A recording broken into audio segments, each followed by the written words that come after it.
Texas પૂરની ચેતવણીના અભાવ વિશે પૂછવામાં આવતા ડોનાલ્ડ ટ્રમ્પે રિપોર્ટરને દુષ્ટ કહ્યા હતા.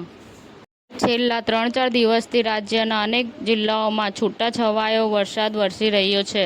ત્યારે હવે ગુજરાતમાં હવામાન વિભાગે આગામી 16 જુલાઈ સુધી ભારે વરસાદની આગાહી કરી છે. કેનેડિયન નદી કિનારે ભારતીયો ગંગા આરતીનું પુનરાવર્તન કરે છે. ઘરે પાછા આવો અને વાસ્તવિક ગંગાને સાફ કરો.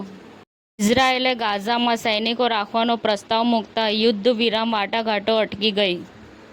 કેન્દ્રીય મંત્રી ચિરાગ પાસવાનને સોશિયલ મીડિયા પર જાનથી મારવાની ધમકી મળી હતી. પટણા પોલીસે તપાસ શરૂ કરી.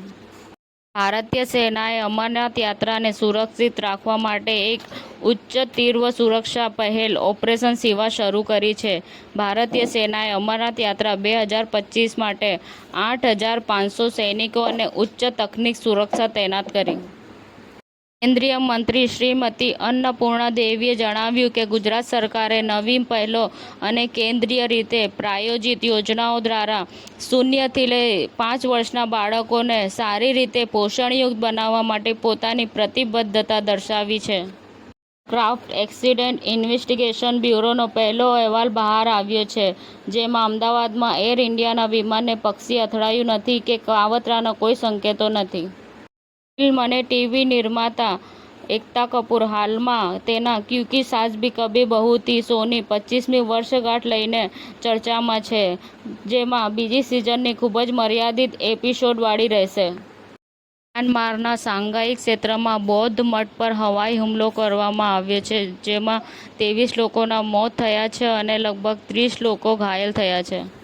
કોમેડિયન કપિલ શર્મા વિશે મોટા સમાચાર આવ્યા છે, જેમાં કેફે પરના હુમલા બાદ કપિલ શર્માની ભાવુક પ્રતિક્રિયા આવી છે. સમાચાર ટુડે ન્યૂઝ ચેનલની ટીમ અને જે સત્ય છે તે જ બતાવશે. આપ જોતા રહો સમાચાર ટુડે ન્યૂઝ ચેનલ. ગુજરાતની ધરતીનું ગુજરાતીઓ માટે જ, એટલે કે સમાચાર ટુડે ન્યૂઝ. અમારી સમાચાર ટુડે ન્યૂઝ ચેનલને લાઈક કરો, શેર કરો અને સબસ્ક્રાઇબ કરો અને જોડાયા રહો સમાચાર ટુડે ન્યૂઝ ચેનલ સાથે.